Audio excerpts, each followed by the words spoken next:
This session is called Opening Up the City, Creating Urban Spaces. My name is Pratigna Punacha. I'm a senior consultant here with the School of Environment and Sustainability. And probably we'll get straight to the session. And I'd like you guys to introduce yourselves before you start. We have one speaker online and 3 more presentations from here. We have about 12 to 15 minutes for each presentation. You'll be given a reminder when there's 5 minutes to go and when there's 2 more minutes to go. Yeah? Okay, so we'll probably start with the participant online, that is Meet Kakadiya.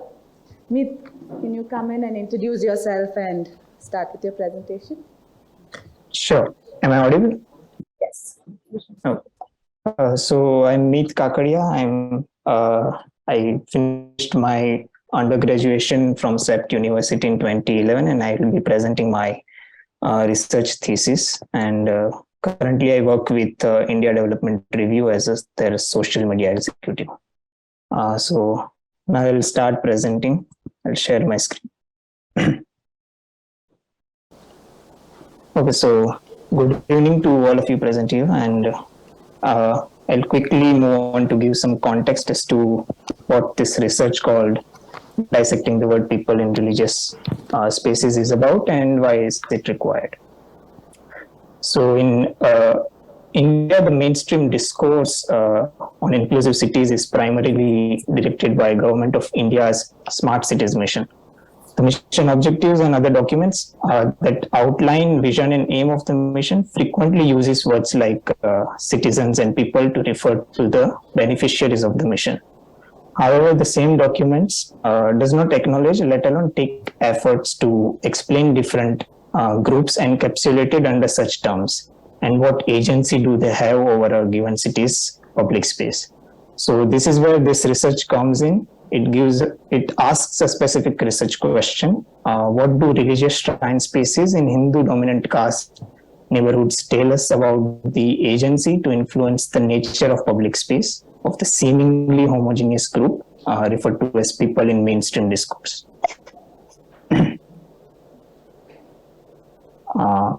So the immediate next question that requires explanation is this: why study religious shrine spaces in a Hindu dominant caste neighborhood?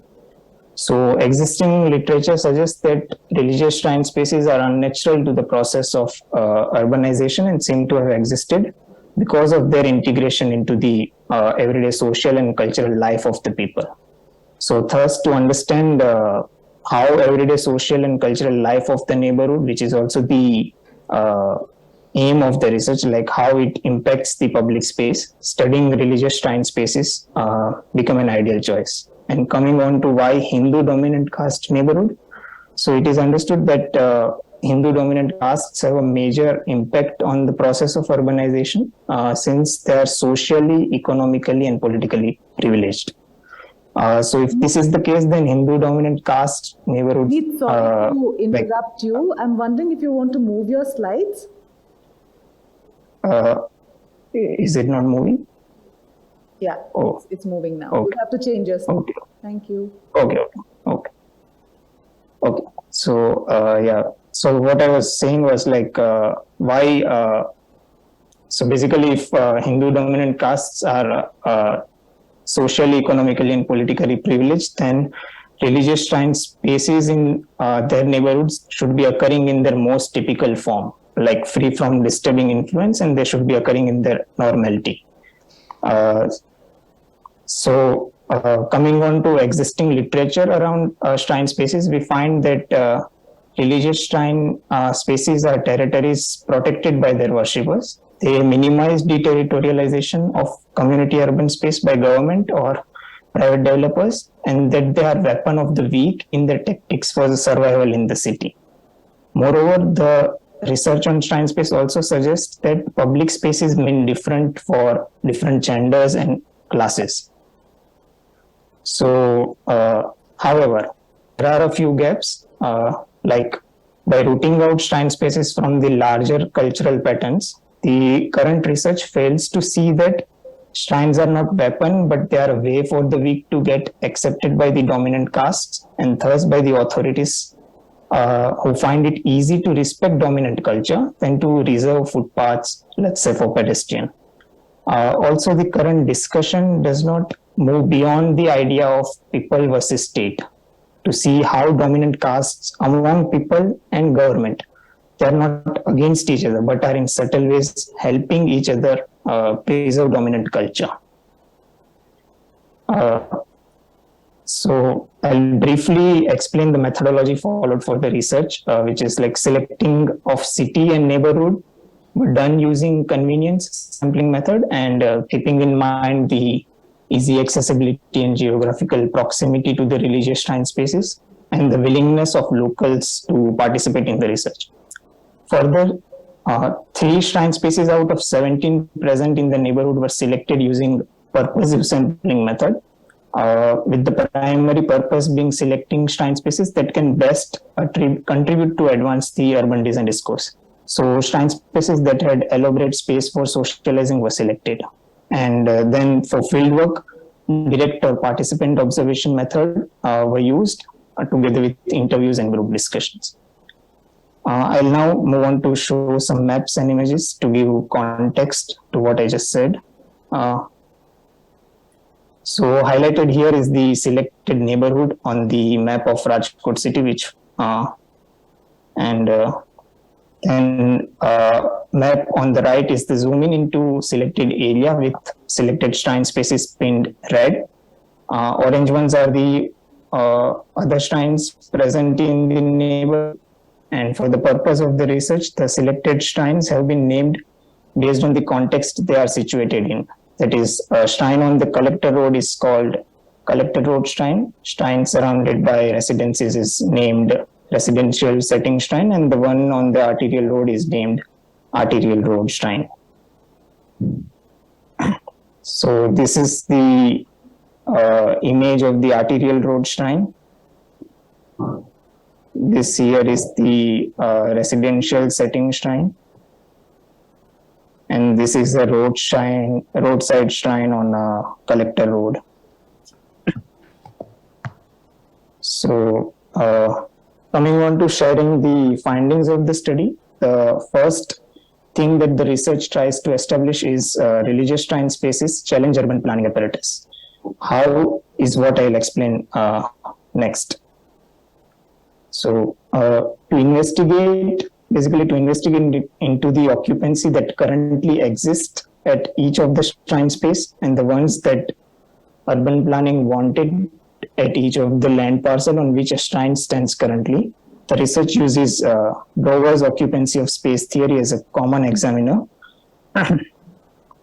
I'll explain what this means using the case of Arterial Road Shrine. So urban planning marked this land parcel as common plot, meaning it wanted community occupancy by AG Society residents. AG Society is the name of the housing society for this land parcel, and blue continuous line indicates that. But there exist all 3 types of occupancies, with highest area covered by occupancy by society highlighted with the dotted green line. Similar maps were prepared for other 2 shrines as well. And it was found that existing occupancy at each of the shrine space was in conflict with the occupancy urban planning wanted. Thus, it can be concluded that religious shrine spaces challenge urban planning apparatus. But the question then is, who is challenging it and how? So this can be answered by discussing 2 questions. First being, why Hindu dominant castes feel the need to challenge urban planning apparatus. For this, we need to understand the land use categories on which the 3 shrines stand. The 3 categories are common plot, public purpose land, and road. These categories have 3 things in common. First, they are meant for collective ownership and use. Second, they cannot be sold or bought in the open market. And third, their use is vaguely defined. So when these 3 characteristics are assigned to any land parcel together, they become the reason for fear and insecurity among dominant castes. So at residential setting shrine, they feared that the land might get utilized to build low-income housing, which to them meant decreased property rates and cultural infiltration by lower castes. So thus, to protect their material and cultural and religious interests, they welcome religious shrine to challenge urban planning apparatus. And the second question that needs to be discussed is, who introduces religious shrine to challenge urban planning apparatus? So in the case of the selected shrine spaces for this research, a few powerful agents from dominant castes with certain social, economic, and political capital had got the respect or the right to introduce or acquire religious shrine on a particular land parcel.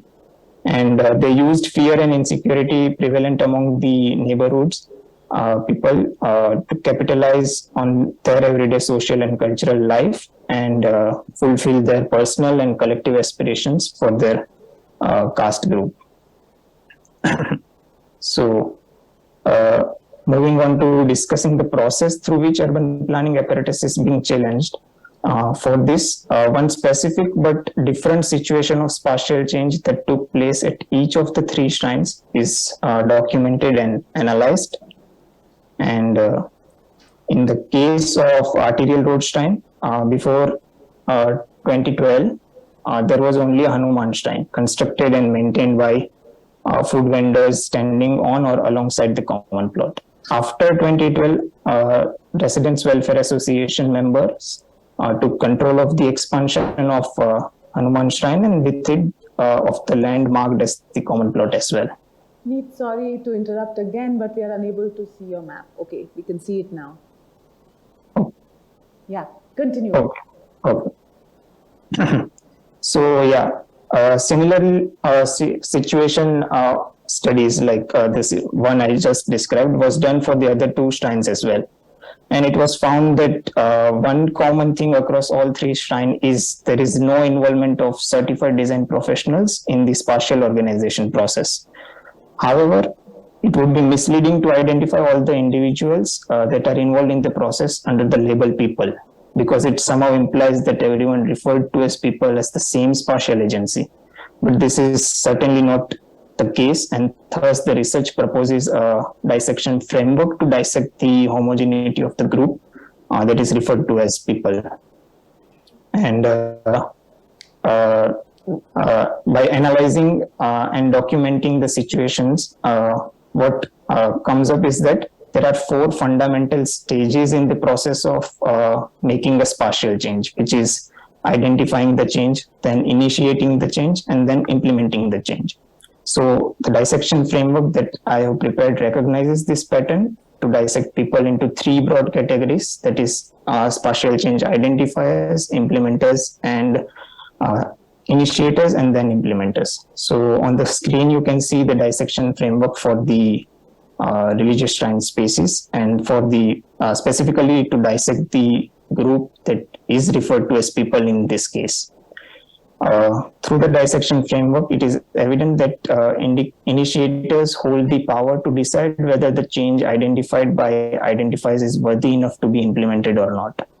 Also, initiators are the same people which are identified as powerful agents in the neighborhood with caste and economic capital. Lastly, I'll discuss how it gets decided that who will be a spatial change identifier or initiator or implementer in the spatial organization of a shrine space. It is important to understand that urban planning, a city administrative institution, cannot be challenged by an individual or a group of individuals without the help of an equal or even more powerful institution. So with regards to this research, it is being challenged with the help of religious shrines agency that makes it difficult to demolish by the urban planning. However, there are some reasons to introduce a religious shrines, like there are more reasons to introduce a religious shrine on any conflicted land parcel besides the rare chances of it getting demolished. It brings with it an organizational strategy that makes things a lot easier for dominant castes to see the organization of it. So this entire process of establishing shrine space is that is unpacked in this research can be identified as a stabilized system of producing neighborhood public spaces that cater to the interests of the dominant castes. So interview revealed that real estate developers effectively use shrines to ensure high property rates and keep the development for marginalized castes away from their housing projects. And lastly, talking of research conclusion and implications, the major implication is regarding the missing of caste, a social system as a variable from the research discussing urban issues and urban design in India. So for urban planning, both street vendors, so this is an example, like for urban planning, both street vendors and religious shrine spaces informally use public space. On the one hand, urban street vendors face violence in the form of frequent evictions. But on the other hand, urban planning finds it increasingly difficult to demolish or deterritorialize a religious shrine space once it is established. So caste as a variable can help us here, especially if we consider that the fact that most of the street vendors come from OBC and SC background, and that has something to do with why they face frequent evictions.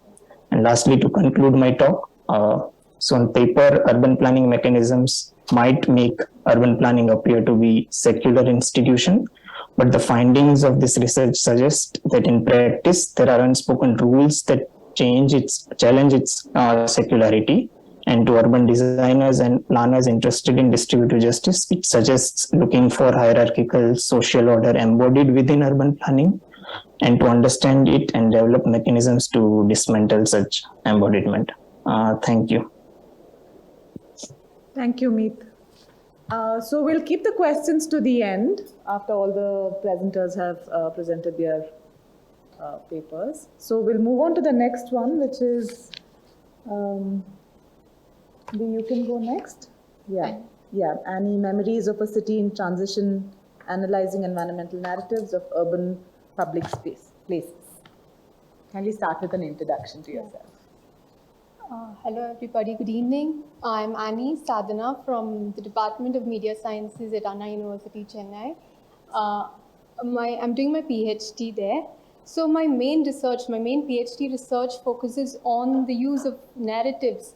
Narratives throughout this research purpose, it'll be used to indicate life stories, say, or community anecdotes, neighborhood stories that go into the making of the city. So that is the meaning in which I'll be using the word narrative in my research.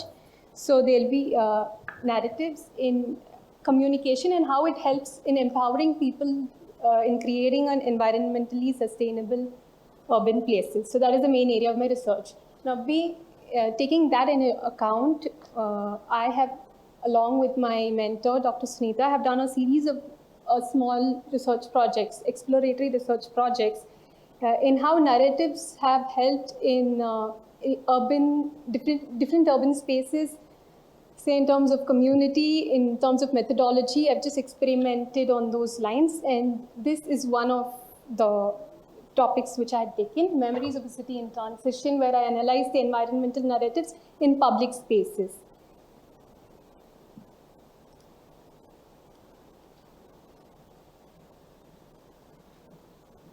So this is a research outline where we'll be looking at changing cities, the why of the whole research question, the method, which is the in-depth interview. Then I'll be discussing the patterns in terms of cultural theories, and then the directions towards sustainability and scope for further research.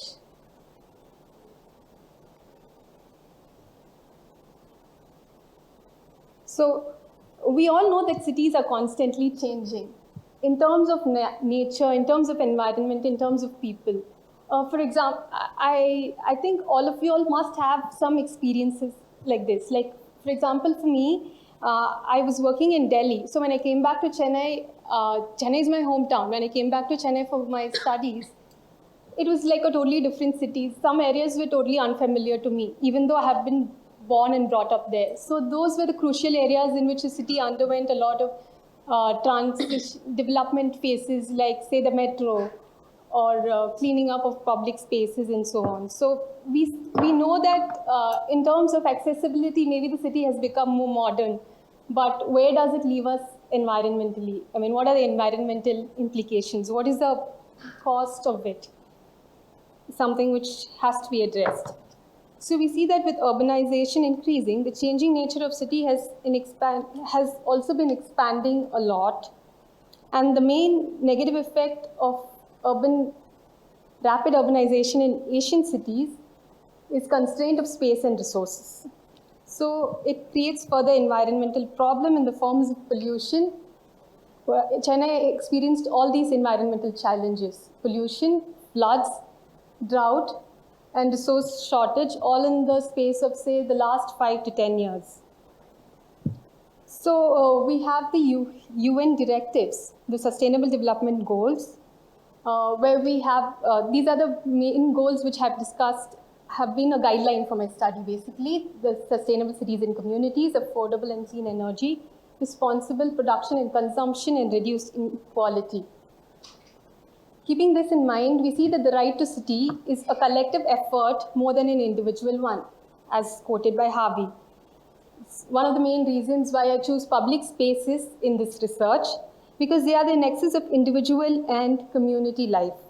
One specific parameter of city ecology is based on grouping by activity. So a public space offers multiple activities, like, say, in terms of leisure, sports, training, meeting ground, among others. And it also encloses people from different groups, different socioeconomic status, different ethnicities, different nationalities, and income groups. So we have a lot of shared experiences and interactions. So one example is in one of the beaches, Besinagar Beach.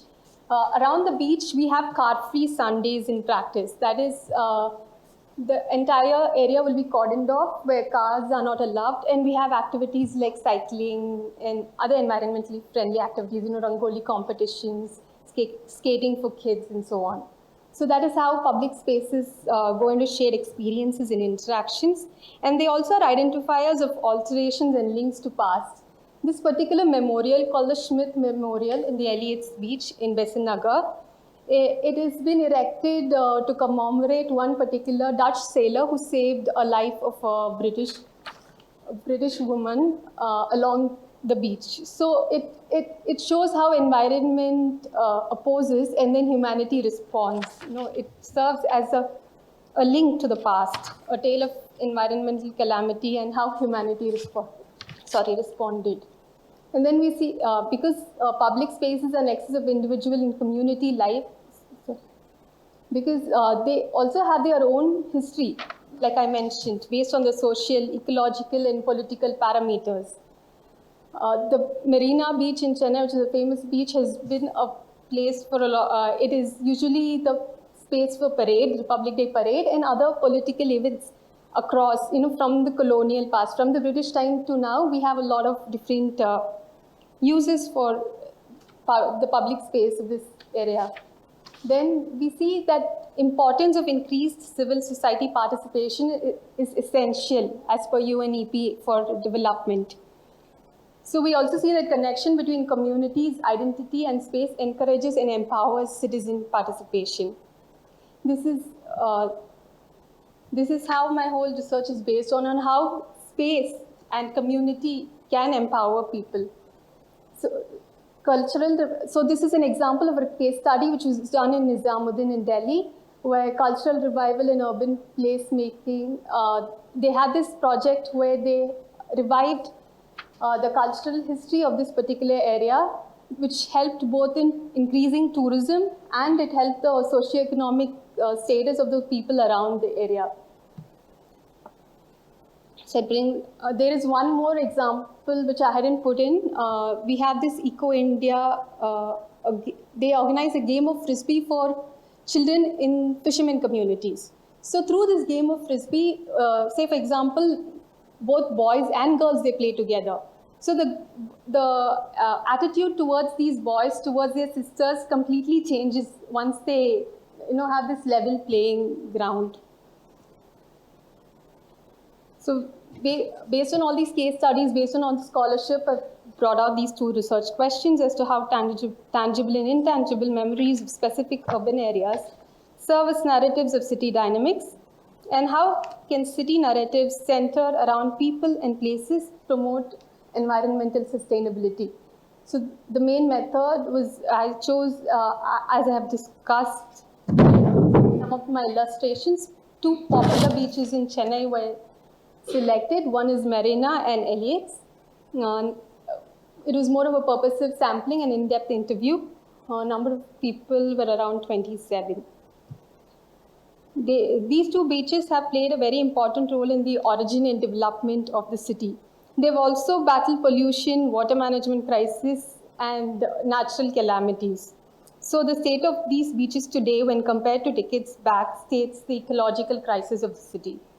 They also have gained popularity, and from before these beaches were places of, say, livelihood. Now they become patch.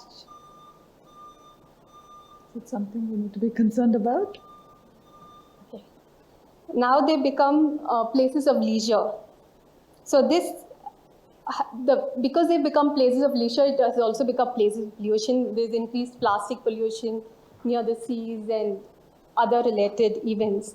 So that makes them important for this particular research, and let's look into why in the analysis. So using narratives, as narratives exemplify situations and context of local culture, and they help make sense of uncertain situation. And at the end of the narrative arc, we see that they create a vision statement of what ecology means to specific communities. Now, recalling a point from the first session that we had today, looking back to go forward, this theme resounds the why and how and the final goal of my research as well. So I have identified patterns of environmental discourse in this interview. These are the environmental discourse patterns as exemplified by Piazzolo in 2017. In my particular research, I have found that resilience, preservation, conservation, and sustainability were the recurring themes in the interview. So resilience, when you speak about resilience, it is mostly on tsunami, flood, and COVID, and how one interesting thing was beach cleaning, how pollution, how cleaning up together can change the beach and preserve it. They wanted, so preservation was another major topic discussed because they wanted it to remain as important public space. Conservation was very less because conservation is more of a natural idea. Only niche groups looked into conservation. Focus was more on the preservation and maintaining the status quo. So sustainability, people wanted to remember these places, and pass it on to the future generations, but they were not as keen about public places as they were about their family, inheritance, and things like that. So they were very vague about, preserving public spaces. Which brings us to the next part of our analysis. It's a cultural theory as proposed by Jones, where he discussed the different sets of people and narratives found in climate change communication and policy communication. So hierarchists are those who were the highest. In my particular research also, hierarchists were highest because the onus was on the government to do things. They did not take responsibility. Individualists cited resilience in the past cases to take care of future problems. They said, this has happened before, it won't continue again. Things will go back to normal. They again did not take up responsibility. Egalitarians were very less. Fatalists were also in the middle, and fatalists and hierarchists were the mostly found cultural narratives in the interviews, because our people either blame the government or they blame the fate. That kind of cultural value resounds in the interview as well. So direction towards sustainability. What other things that I learned is that they point towards social structures, cultural changes, and environmental belief system And the analysis also exemplifies the nexus between social and ecological awareness in the conservation, where ecology is not just an environmental thing, but it affects the social well-being of the people as well. So the urban stories, they record the changing nature of cities, and sustainable future narratives in local discourse, we found that will enable effective interventions through citizen participation. So when we tell them that, when people try to envision new and clean beaches for their kids, then announce a little bit of responsibility comes in, and they said, yeah, we should take, we should take measures to do what to take the next step towards going towards sustainable future. So an effective rhetoric of change depicts the current situation, and it offers a vision of where the society needs to go. And this is a combination that fuels social movement and mobilization for social change. So the narrative patterns also indicate the openness of the city's history, and by looking at their history, it also brings the impediments in social mobility with regards to the place and the culture. And it shows that there is a need for discursive forums that involves and enhances citizen participation. Narratives become the means and ends for change, as I mentioned earlier. So this is an outline of what my research has done, how life stories can become structural rhetorics to initiate discourse on sustainability. So urban public spaces are assemblies of different types of social, economic, and cultural groups like we looked into. And they reflect the city ecology geographically as well as socially. So understanding these narratives of important public places draws insight into the city's dynamic. So use of space and challenges in the past maps out plans for future environmental sustainable solutions. So from the narrative of other, we have to move towards the narrative of we. Someone else take the responsibility, not the government or not the government or the other. Say my neighbor who litters the place, my neighbor who spits in public, not him, but how we can become elements of change. That has to be brought into the discourse of policymakers should bring out that into the discourse. So the future scope is, it reiterates the need for citizen engagement, and it can lead to policy level changes through and action plans for existing environmental policies. So concluding, I would like to say that cities never stay still. They are always changing consciously or unconsciously, trying to be something else. So in creating accessible public spaces, it is important that they serve both as models for environmental sustainability and offer a common and equitable ground for development, adding on to what Lancaster said. Thank you. Thank you, Annie. We can move on to the next presentation. I believe there are two speakers.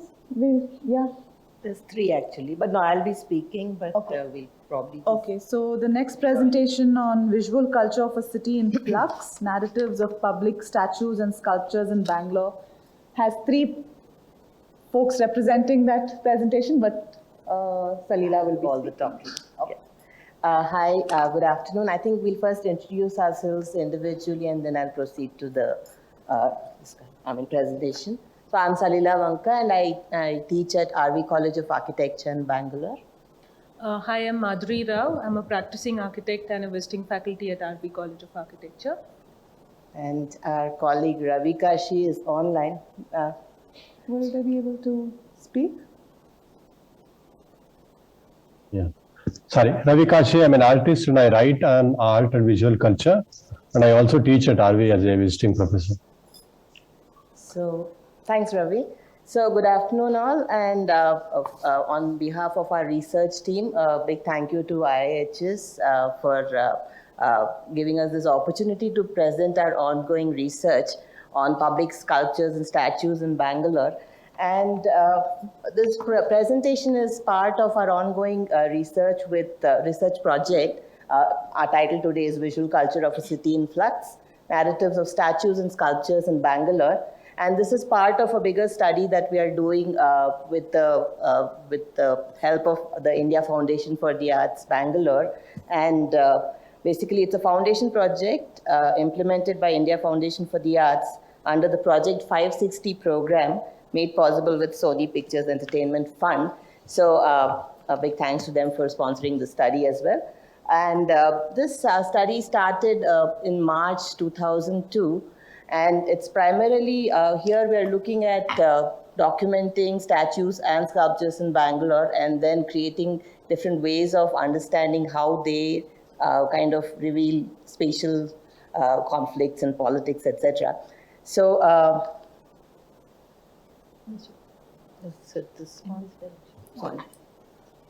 yeah. So a statue is a three-dimensional representation of a person or an object or any other thing that is produced by sculpturing, modeling, or casting. And a sculpture is the art of forming solid objects that represent a thing, person, idea, etc., out of various materials. And just to give a little introduction, across India, governments follow the practice of commissioning statues, and maybe just not in India, elsewhere too, of prominent personalities as a means to pay homage and endorse their legacy. They are also identity markers of the sponsor and the site and location of the statue itself. So in recent decades, public statues appear to have been steadily growing in number and size as well in our country. And the most recent one, of course, is in our city of Bangalore, in the Bangalore International Airport. We had the inauguration of the Kempegowda statue, right? The Statue of Prosperity. And while these statues vary in artistic quality and intent, arguably they also represent the visual culture of their respective locales. So this research embarks on the premise that public art or art in the public realm is political, as are the dynamic forces that generate these artifacts and artworks. So public statues in a city are static markers of urban culture and development. They're also dynamic symbols of local power struggles and identity politics. Thus, acts of removal, replacement, vandalism, or delayed unveiling of polarizing figures can be read as the assertions of old and new communities for their rights and place in the city. Thus, public statues occupy not just material space, but they also occupy the psyche of city publics as symbols of identity, presence, power, and ownership.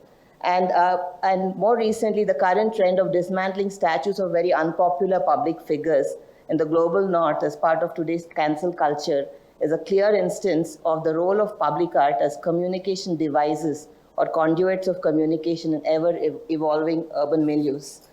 And since the theme of this conference is cities in flux, what better place to think of than Bangalore as a city in flux, of course. If change is indeed the only constant, then Bangalore's constant evolution is testimony to its many changes, from a pre-colonial pete-kote to a British cantonment, to a public sector hub post-independence, to more recently the IT capital perhaps of the nation. So the city has seen many changes. The previous layers have not vanished. There are more layers being added each time. And I will not dwell too much on the various things that happened in the city over time, but some of the bigger things are exponential growth patterns, chaotic development, depleting resources, inadequate services and amenities, new spaces of consumer culture, and more civil society engagement ever since the 90s. So I think the timeline is also very important. We've established our study to happen from post-90s because we are claiming that it's post-90s that these statues have really taken off across the cities. Okay, so that's a claim that we are making. And the post-90s, so early 90s is when we had economic liberalization, and we also had the mandatory participatory planning amendments or mandates from the center itself. So this is the backdrop. And the last point, I guess, influx of migrants from across the country, adding to the diversity in social, economic, and cultural associations, and intensified local outsider divides and identity politics. So,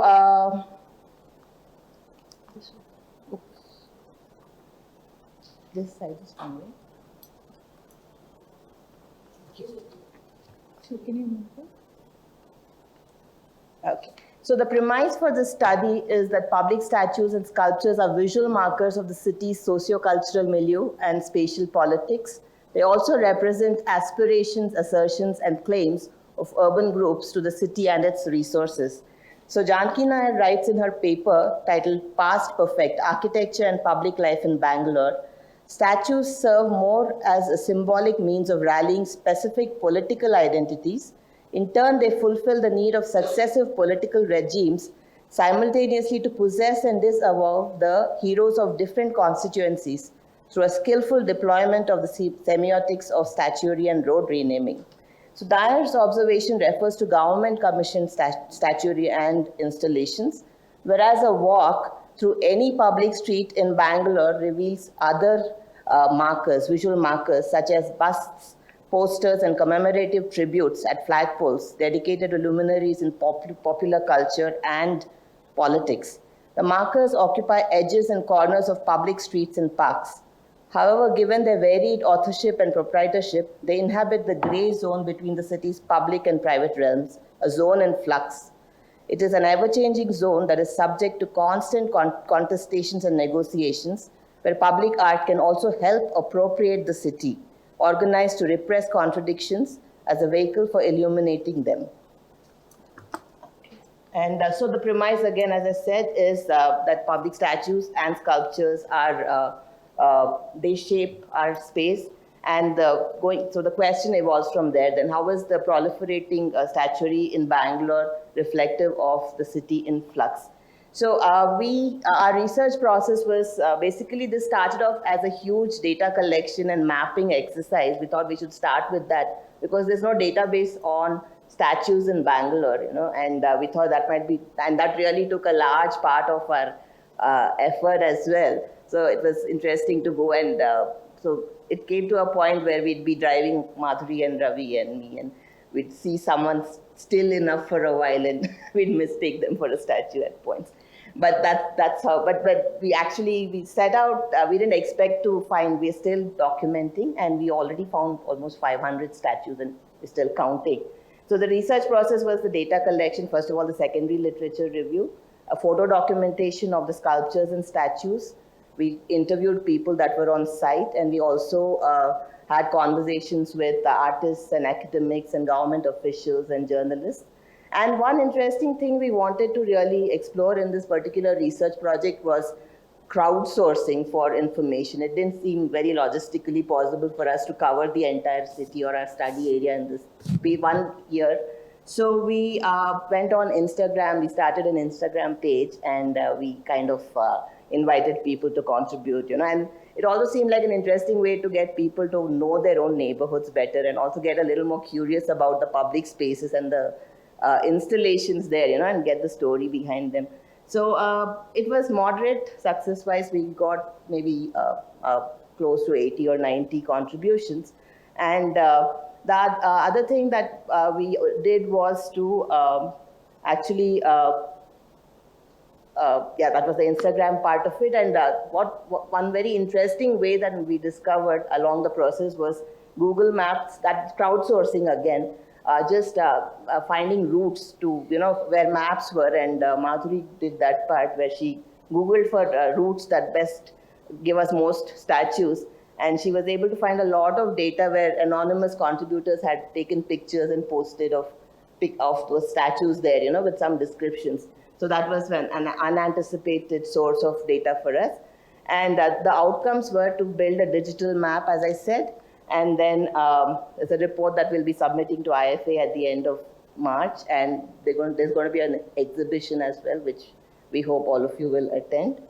And I don't seem to get this. Okay. So the study area was mostly what would be considered Bangalore pre-90, the prominent neighborhoods in Bangalore pre-90. So that's the Pete, the Cantonment, Majestic, Malleshwaram, Alsur, Baswangudi, Chamarajpete, and all of those. And these are just a very small sample of all the statues and the busts and the sculptures that we've been finding along the way. And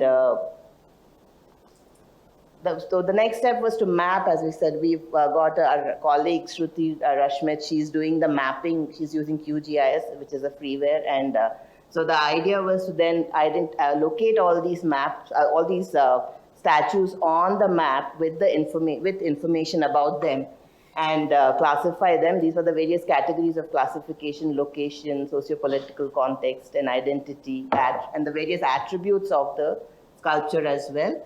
And if possible, wherever possible, to kind of identify the artist too, which was very hard to come by.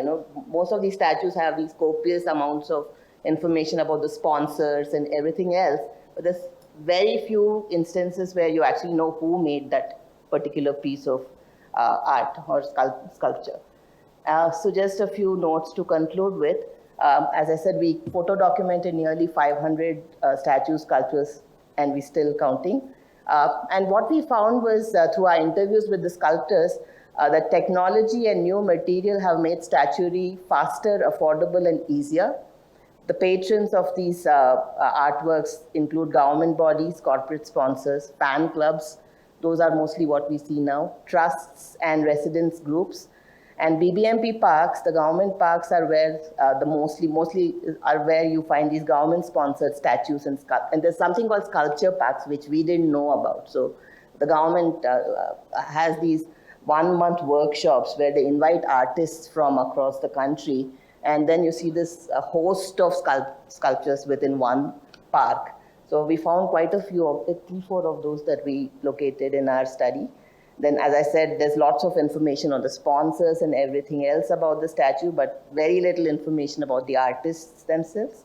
And in a small sample of 200 statues across these various localities, the pie chart shows that's shown there. Most of the statues represented political leaders and local actors, and in terms of diversity or inclusivity, women comprise less than 2% of the documented statues, and they're mostly historical figures and no contemporary women represented.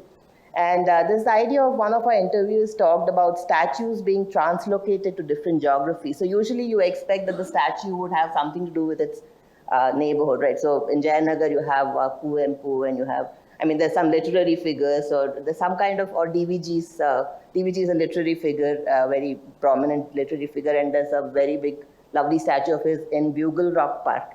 So there's some kind of connection between that statue and the location, but then there's this new thing where there's no connection between, so you'll randomly find statues with nothing to do with their surroundings and naming of streets, etc. The other thing we found is sculptures are aesthetic and maybe more abstract statements with varied themes, whereas statues are visual markers, as in literally they kind of respond to the event of the moment kind of thing, so there's really responding to what's happening in the city at that point. And changing themes of statues reflect Bangalore's ever-changing social, political, and spatial terrain. So that's to end this. We just came upon this article recently where BBMP is now trying to count the busts and statues in Bangalore. And they find that over the past 2 years, there's been a massive increase in the number of statues, and some of them might not even have permissions. And that's what it says. They get an average of 8 applications per day for statues. And most of them are to erect statues of politicians and eminent people. And the maximum applications are for Puneet Rajkumar now and Kempe Gowda. And so they're looking at it from a very pragmatic hindrance to public space kind of, access to public space kind of perspective. So an official says, while taking up encroachment clearance drives, we found that many busts and statues have been erected at traffic junctions, causing inconvenience to motorists. And it is a sensitive issue. So we're taking each step cautiously to ensure that all legal procedures are followed. Thank you. Thank you so much, Salila. So we'll move on to the last presentation for the day. Balbir Aulakh, talking about securing open space in an informal settlement of Mumbai, implications for leisure activities and community participation. Over to you.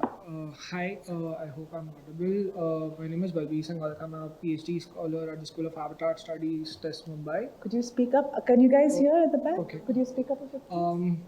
My name is Balbir Aulakh. I'm a PhD scholar at the School of Habitat Studies.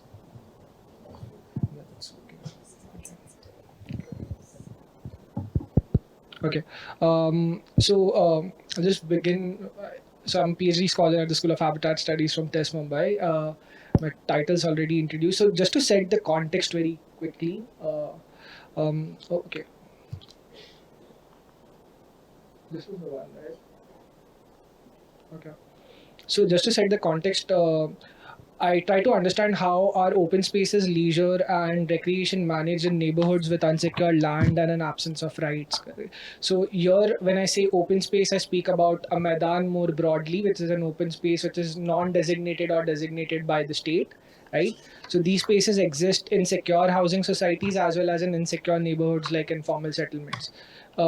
So the specific open space that I talk about is located outside a mosque structure in Dharavi, Mumbai, which you can see. I cannot, but the red structure right in the center bottom, and the white space right around it is where the Maidan is. The red structure is the mosque itself.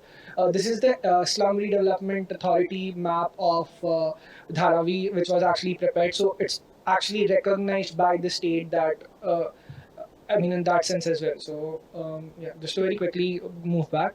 This is again based on my previous research during my MPhil and based largely on fieldwork and archival research. I try to understand informal open spaces and their extension to community participation and activities that build social capital in informal settlements.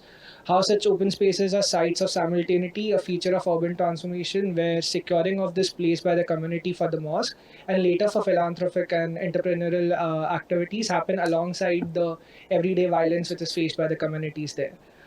As these communities evolve, how does, then such informal but secure open space changes its meaning, adjusting and reflecting the neighborhood's aspiration is something that I will try to answer. Okay. So a very basic gap that we find in literature is that for several decades we know for a fact that there are differential visions from the side of municipality, upper class and informal settlers over public open spaces. But there is hardly still any engagement about how these spaces look like. While there is much scholarly evidence in terms of contributions to mega events and in sporting mega events more specifically, and how these are used as city building tools, for example, how such spaces, for example, at a more everyday sense, and how sporting cultures and their transformation happen in the city and how spaces and geographies get negotiated, secured and built on much later as development plans come in and designated open spaces are built are hardly part of the conversation. So despite large populations staying actually in informal settlements, as we have seen across different presentations, there is limited engagement in this context around informal open spaces and studying these spaces over time to reflect on broader changes in a physical, socio-cultural, economic, and political sense. So that's what the study also broadly, the literature to which the study broadly speaks to. In terms of the physical and social transformation that this Maidan has sort of undergone, right? So peace building is a major concept or idea that I try to build on, and something that, through which this transformation can also be understood. How claims and assertions are made, often as acts of self-interest by individual people who are in and around, or who visit the mosque, for example, or who are settled around the community, but they are nonetheless representative of an attempt to move and to progress and to reduce violence in an everyday sense. There's also satisfaction in doing such activities, whether these are at an individual level, and this is a satisfaction which comes from situations which require doing something about what is their very situation, and how something that strengthens then their agency, which is something that we have also discussed how it takes place in previous presentations.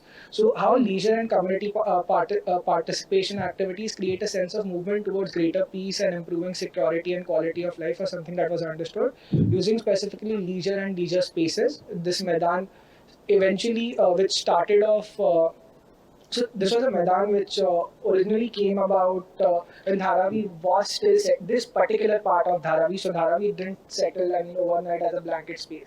Different spaces settled at different times. So this particular space was starting to settle in the 50s, and I tried to trace this history to the first Maulvi of the mosque itself, who was still luckily, I mean, like alive for me to narrate this entire incident and how things have taken place. So he mentioned that it was an open plot of land and people were still constructing houses and there was no mosque.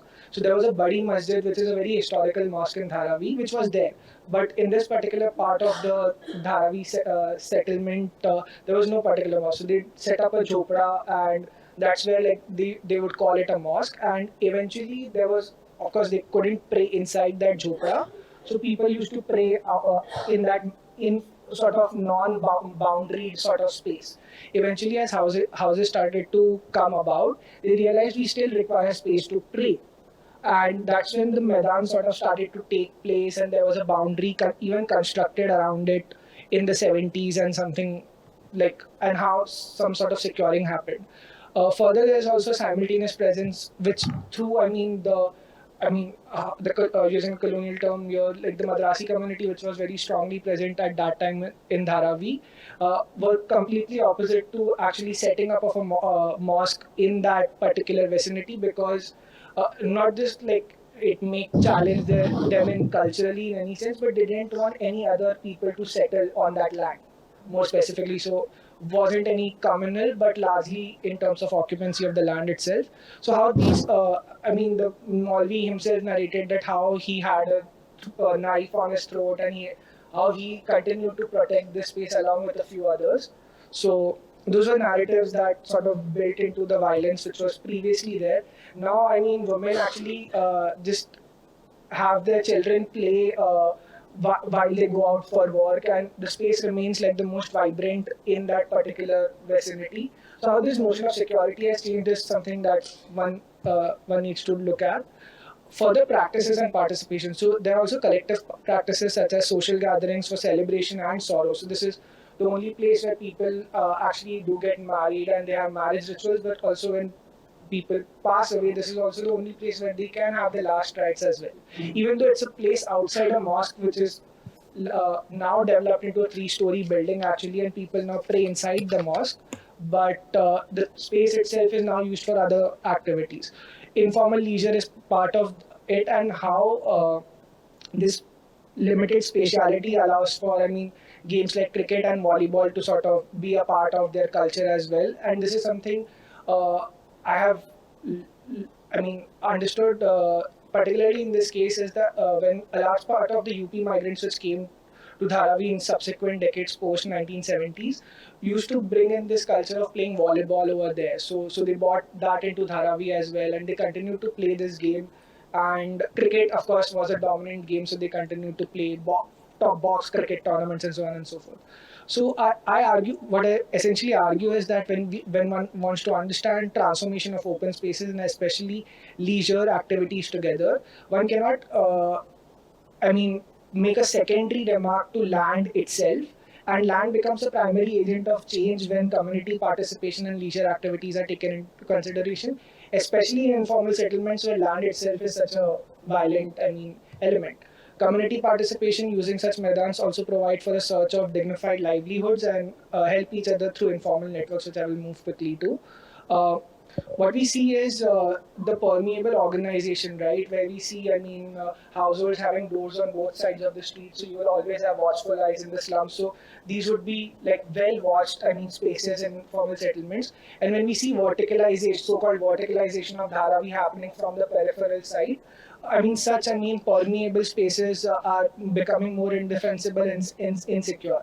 And there is, growing evidence from informal settlements that when you plan designated public spaces in informal settlement, they tend to be occupied by more male members of this area, and girls who already have lesser access to such places in informal settlements these spaces become more insecure for them. So that's also an undoing that we see currently, and something that the Maidan also further highlights more specifically. What we see is then the idea of the sensibility itself of the community changing too. Such encounters point to how secure open spaces in these permeable settlements are transforming through planning for formal leisure spaces in informal settlements, which does not necessitate the development of more peaceful and inclusive cities. The specific shifts that, I realized. So yeah, the specific shifts that actually this Maidan sees is from a kacha, rocky, uneven plot of vacant land that was reclaimed from the creek on which the neighborhood was settled 60 years ago into an informal public space. From then shift from being a common land to becoming a private property of the trust. So the trust claims that the mosque, which is the trust, claims that this is the Maidan that they own, and it's recorded with the charity commissioner that this ground is theirs. I couldn't officially access, but I did speak to 8 of them who said the same thing. So changes to its overall size is something that has happened and formed due to extension of nearby household shops, mosques, and so on and so forth. More specifically, what we see is, especially in Dharavi, which has not just a long history within the city, but also of urbanization in itself, which are two very different things, but we kind of confuse them as well. This was a narrative from a very early settler in Dharavi actually, who says that people who actually live in Karkhanas, the laborers, actually don't bother about what Dharavi actually wants today. They just work in the Karkhana every day, and then they come out in the evening and they go about doing their business. So what we actually feel about the mosque, what we actually feel about our children's needing libraries or any form of other social entrepreneurship or philanthropic work which would actually deliver them these basic services or public services is something that is absent from the imagination of one generation. So how children, women, elderly, and more settled families in Dharavi, right, which came in subsequent generations, has now been more central users, for example, of this Maidan as well. What we see then is these networks being created. So the madrasa itself, right, which teaches children Arabic and Quran, for example, becomes an important place for the business political class to engage through education services and all these other activities. Further, what we see is these mosques represent a local institute that facilitates social capital formation and has consequences for the entrepreneurship and small business activity that runs. So, and more importantly, what one sees is this understanding that one derives about these social entrepreneurship activities is that through the land accumulation process that happened at the very beginning. So if there was no land which was secured in the first place, such entrepreneurship would not have been possible. So any form of activities or entrepreneurship and informal settlement or capital formation of different kinds, and then their subsequent entry into more sophisticated forms of capital outside their slum settlement itself, needs to understand and take cognizance of such processes that have historically taken place. We'll move forward. Yeah. These are my last couple of slides. What we see therefore is open space in Dharavi represents sites of multiple uses that changes throughout the day, but also in a way it's securing over decades amid violence in the settlement has taken place. The appeal of social capital is in relation to the network that ties the community together in the performance of these activities, and its symbolic dimension that normalizes marginality of the poor who are treated as inferior or denied any kind of trust. So largely what we see when we speak of social capital literature is that these people shouldn't be given access to land or public spaces because they will sort of falter it and use it in their own self-interest, which is why social capital generation is so embedded in access to particular parcels of public land, which is something that this study also shows. Further, then, if you have more professionalized planned, activities on these land, which would require more sophisticated forms of economic engagement, may limit or make it make it more exclusive and less inclusive in more a gendered sense, as well as in terms of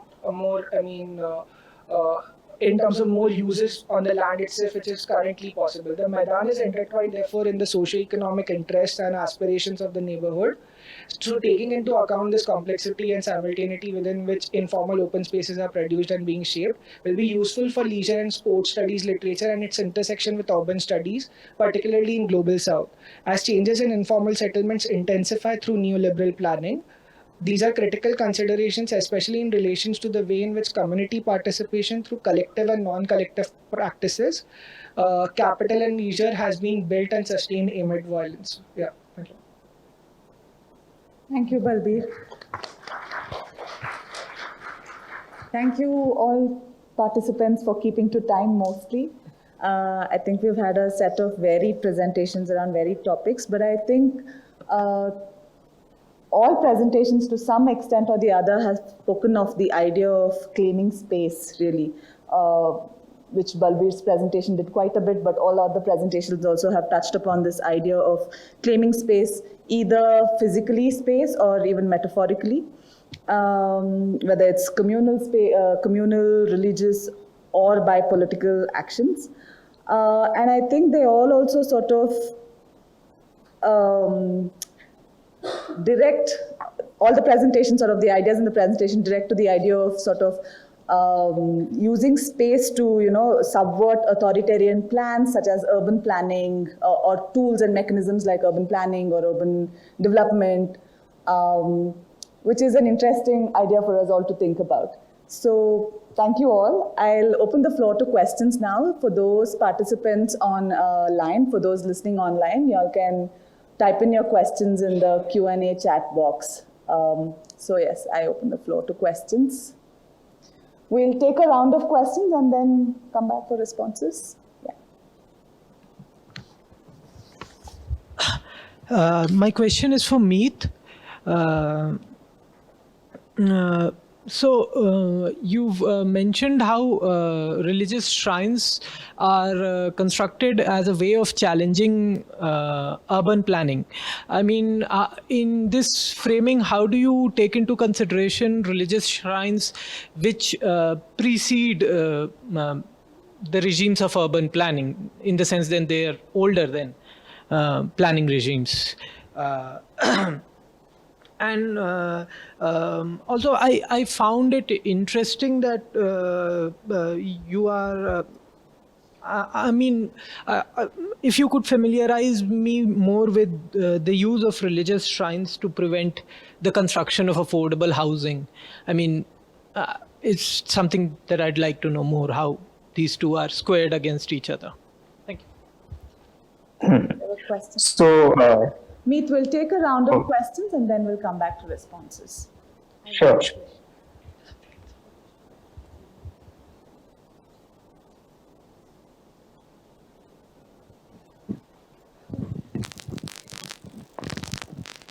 Hi, can you hear me? Yeah, question to Salila, Ravi and Madhuri. Through your presentation, I was reminded of another one of Janaki Nayar's article. I think it was called Imaginative Past and Uncertain Futures of Historians, where she points out very clearly that this representation of Kempegowda, as you see in the picture that you showed, is completely wrong. Right, that this Maratha style of dressing, and in fact, if she points out that if you had asked the historians, they would have said that Kempegowda's representations would have been with his hands folded, bending his head in front of the gods, and that's probably the descriptions that we have of him. And he was bare-chested, and the veshti would. Showing the folds of his dhoti and all that. What I want to ask you is, through your project, have you tried also, because this is an artistic project, have you also tried not just to locate the places of these statues, but also to, in some way, ethnographically, anthropologically capture the structure, the anatomy of these sculptures, just so that it has some archival potential. Somebody can look at it much later and figure out that this was the representation, which was a very political representation during this political regime or period that we have been, going through. So I just want to see what are the possibilities that you have thought of along with the project. It's a related question. I just wanted to bring your attention, perhaps you already know of this Kannada journalist. We have the book in the library, who went around clicking pictures of Hanuman at the back of the stickers. And he saw how Hanuman changed from like a flying man, god, to one where it was just the face and this really angry masculine, cut in the face, how that has changed over a period of time. And he also looked at political flexes how the size of various political leaders has changed over time, and who gets to be in the front and who is at the background, and how women are always at the corner. And he compares it to Dashavatara and says how each man on the flex is supposed to represent one form of God in some sense. So it's a really interesting book. It's up in the library. You should get it. Yeah. Thanks. Thank you. I think there's a question. Okay. A question from the back, and we'll come back to you after that. May I? Yeah. The question is for Salila, Madhuri, and Ravi Kumar's presentation. Thank you for an excellent project. Like a lot of your work also speaks to some of the work that I am doing in terms of documenting Baba Sahib Ambedkar's statues. And so in that sense, I was quite curious, like it's a two-part question, like first is a little bit on the method, like, you said that like some of the statues you've photo documented and some you've crowdsourced via Instagram, right? Like it would be very helpful for us if you could just like tell us like what the proportion of that was, because Instagram again is a very Savarna, very upper caste platform, and like, the people who have access to that, who have the familiarity to that, like it might skew towards certain kinds of locations within the city, because cities are, after all, caste segregated in that sense. And so that would be one. And also the second part of the question, which would, and I'm wondering, like, if you've looked at this, it would be very interesting to hear if you have some stories, because like something that I've found in my own work, that statues are also like spaces of public contestation. And they speak to politics of caste assertion in many ways, right? Like, the challenges in building statues, like every Baba Sahib Ambedkar statue which a community builds is routinely blocked by municipality and police intimidation. And when you do get to build it, there is vandalization, and not just about his statues, but even Perrier statues get routinely vandalized, right? And when there is not vandalism or something, like there is often competition also. I think Charan Teja has a great work in Telangana where he found that right in front of Baba Sahib Ambedkar statues, they started building Shivaji statues which are slightly taller. So there is like this whole iconic competition also. So just wondering if you have some kind of stories or commentaries on that, because that would also add a very rich layer to understanding the statue topography of the city. That's it. Thank you. Should we continue? Yeah. Okay.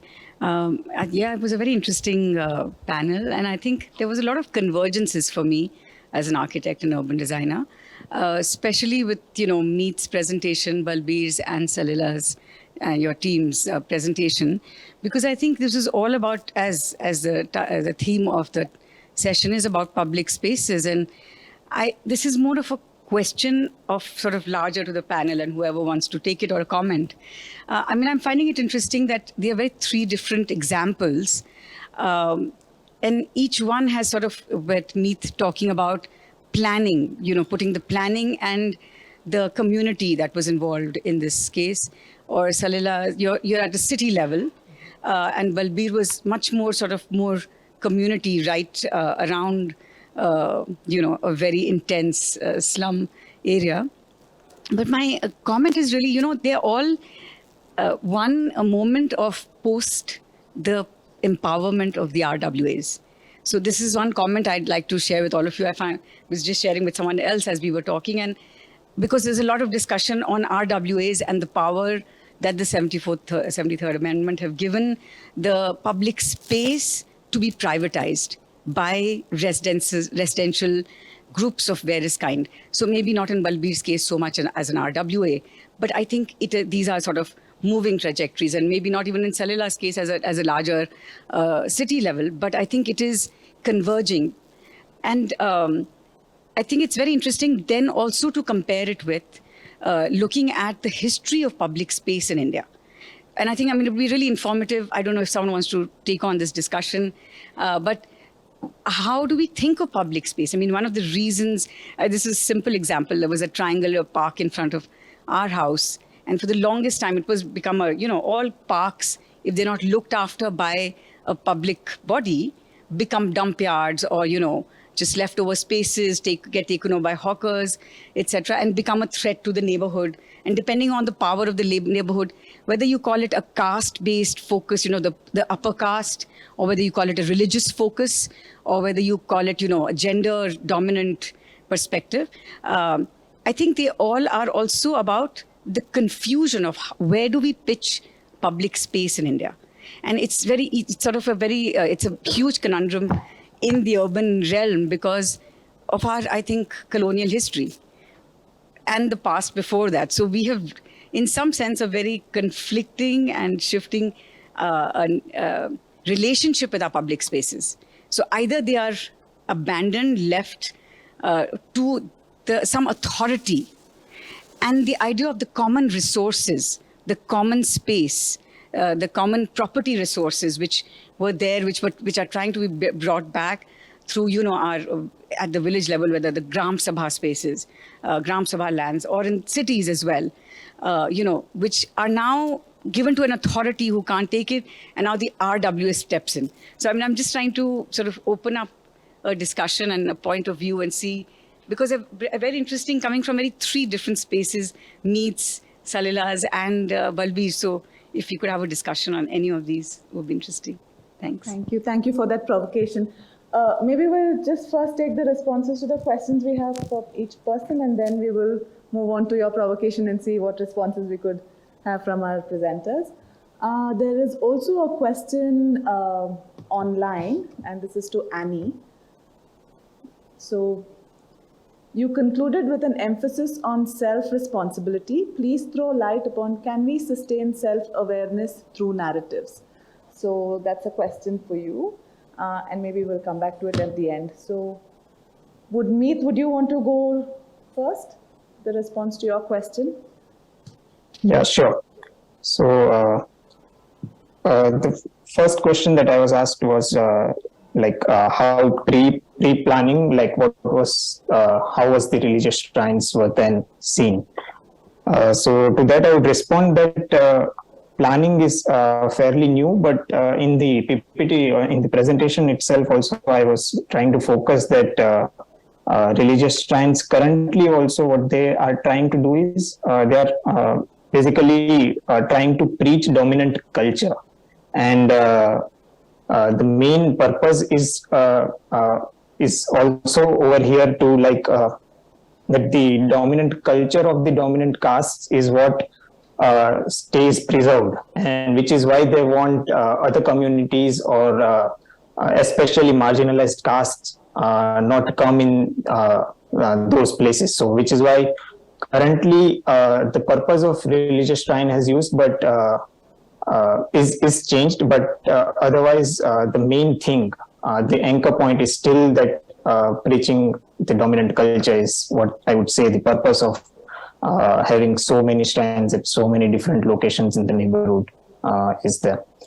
Then the second question that was asked was how a low-cost housing project is avoided by establishing a shrine. So to that I would answer, in the neighborhood that I researched, there is a low-cost housing, and while I interviewed the locals, the response the response was we established shrine here because we fear that low-cost housing can come up here. And they show it the existing low-cost housing that is there. They point it out as an example, look at that vicinity and their property rates and the culture that is around that vicinity. So they basically the fear of dominant castes become a point of oppression for the marginal castes, because the land use which are marked as public purpose land, which can be used for developing public schools or public amenities or public park, those get then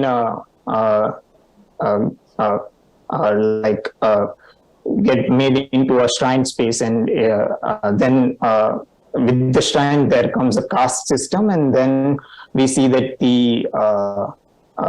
the agents, like who becomes the main agents, those are mainly from dominant castes and wealthy persons. So, yeah, I hope this answers my question. Thank you, Meet.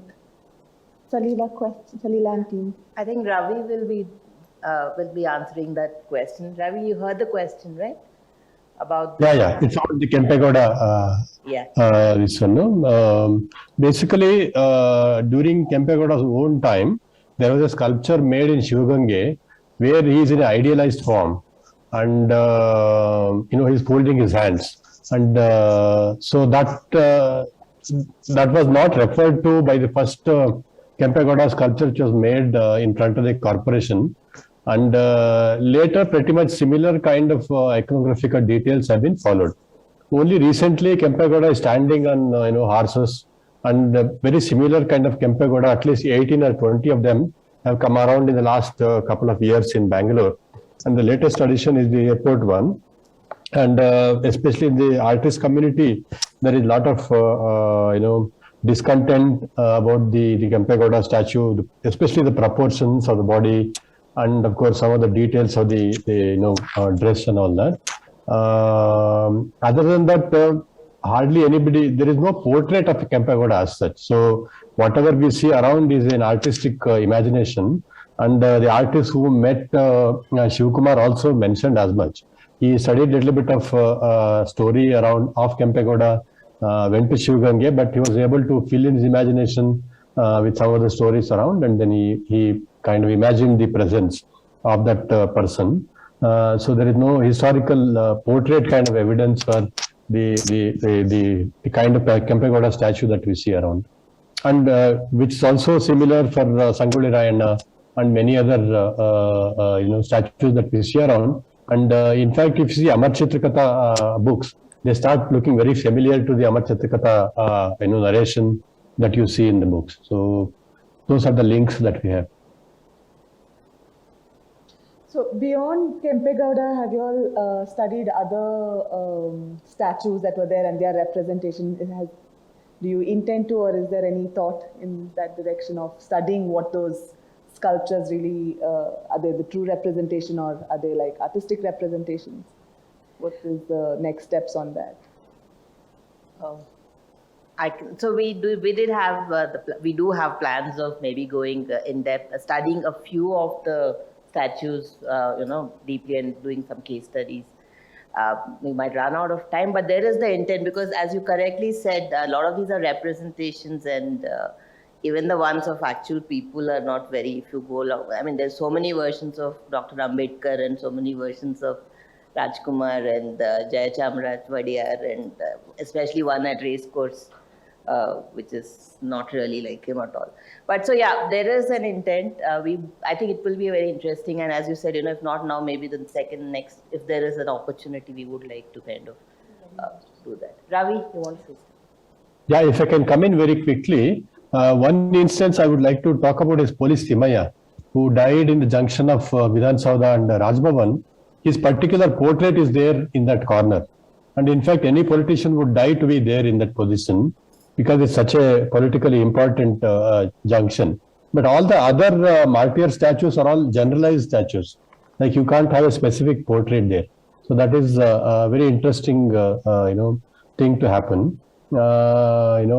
The rest of them are like a general soldier, general portrait, general policeman, but this one is a specific portrait. So in that sense, there is a difference in the approach there.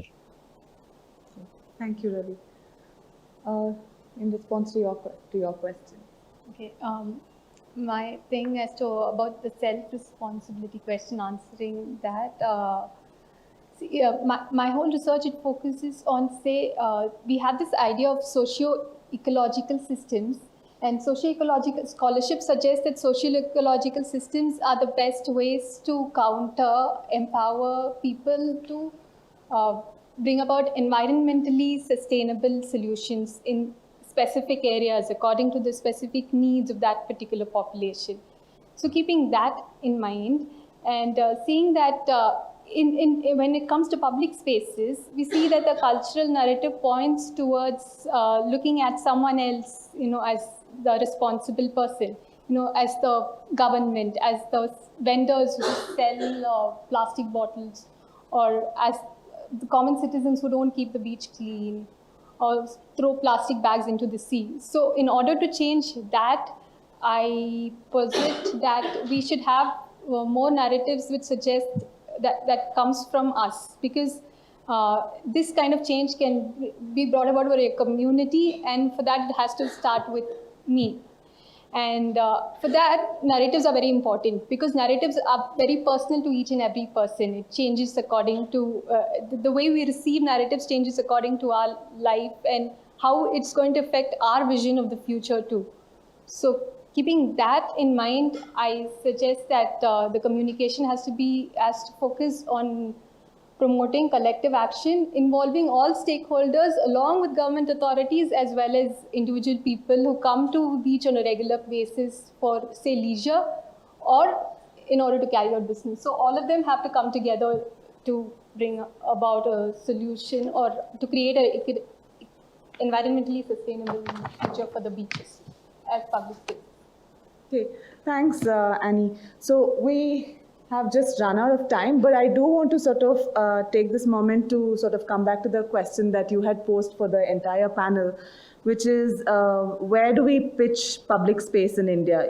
Questions of who initiates public spaces, or who owns it, or who maintains it, or what does it really mean for different groups and different communities, and the use of perhaps narrative to understand that whole thing. So I do want to get reflections and last thoughts before we close the session. Is it okay if Madhuri just responds to his question about the data? Certainly. If you don't mind. I think it's actually in continuation with what Pratigna just said. I think the stories have been very fascinating when we go into why did the statue come about? So a couple of them include the Thiruvalluvar and the Sarvagnya statues in Bangalore and in Chennai, how the whole politics of when to unveil them, who will unveil them, and the tensions that preceded and succeeded that event. Some of them also include stories of Shankar Nag being Auto Raja and how the auto driver community actually relates to him, and they said that we did not have the respect and we really look up to him for for the kind of respect he brought to an auto driver, So they have actually no connection. It was that one movie, and because of which every auto stand or a union would sponsor a Shankar Nag statue. And these, at the cheapest, would be about 45,000. And what's also interesting when we do statues is to see their associated markers. So sometimes they put up covering, literally this statue also shouldn't get wet in a sense. Or the fact that once in a week someone takes on the responsibility of literally clothing them and or garlanding them, etc. The whole rituals that are part of it. An interesting story also about Sir Mark Cubbin's statue, which was in front of the Athara Kacheri, and again a colonial symbol, right? So he came trotting down to Cubbin Park. They actually moved him because they wanted a Kannada statue in that place.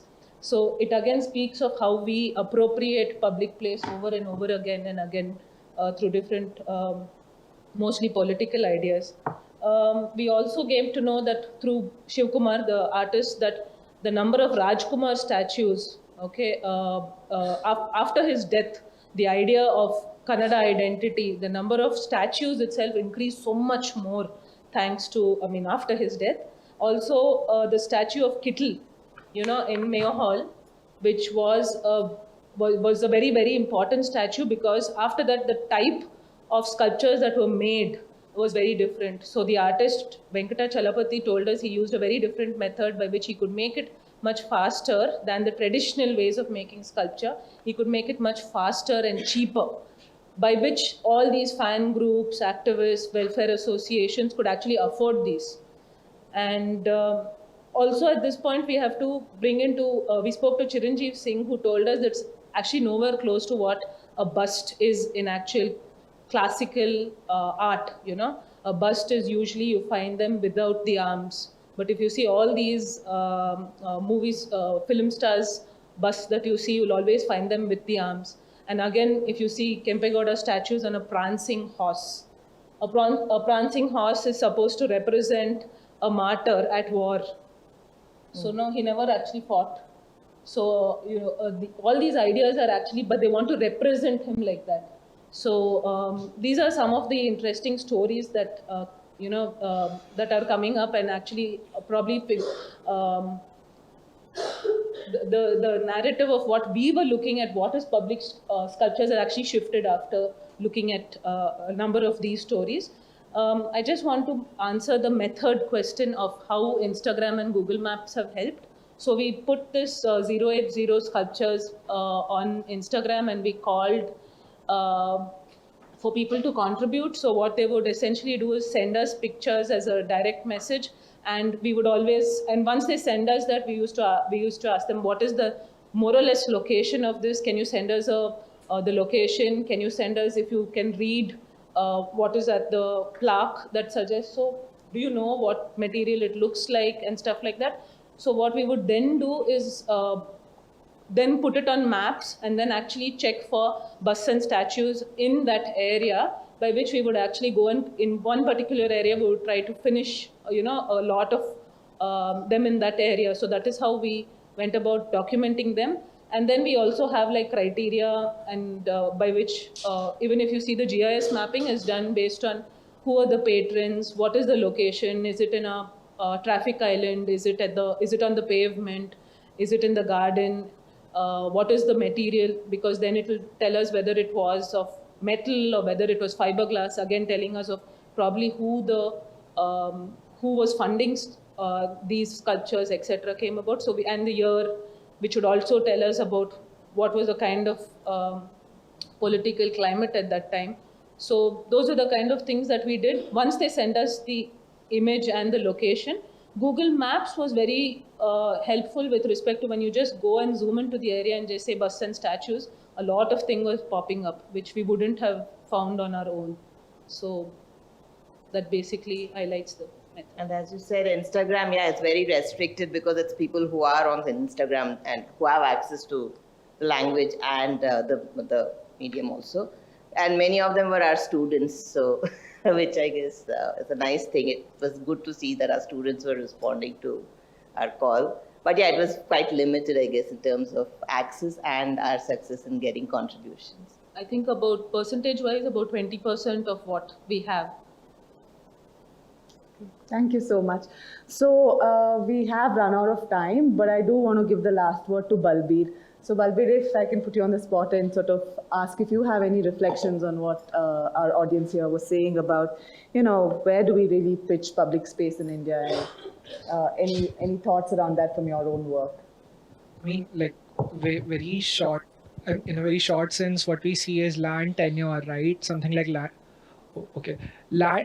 land tenure, correct, has always been discussed in the context of private property, right? Whereas land tenure as people to land relations is something that should now move in the realm of understanding commons, which have again always been rural. So urban commons, for example, I mean, you look at any municipal corporation and see if they have an open space policy. Mumbai developed one, I mean, earlier in the 2000s, and they scrapped the caretaker and adoption policy. I mean, no corporation, you have smart city missions today with no open space policy. So, I mean, the discussion starts from there as well as to how you articulate urban commons, map land tenure regimes on urban commons historically, right? Like, at least that's where one should start, and recognize how urban commons have been used before coastal regulatory norms have come in, for example, right? How we see land water ecologies continue to shift, right? And how new spaces, when they are created, like need to evolve like these alternative perspectives to urban commons, which should move beyond ideas of designated open spaces, beaches, or for example, any forms of like very visible or concretized spaces that we see today, right? So, I mean, that should be like okay. Thank you so much. I think we will have to close the panel here. So thank you all presenters, and both here as well as online. Have a good rest of the evening, but we also do have a session at 6:30. So we hope to see you back here at 6:30.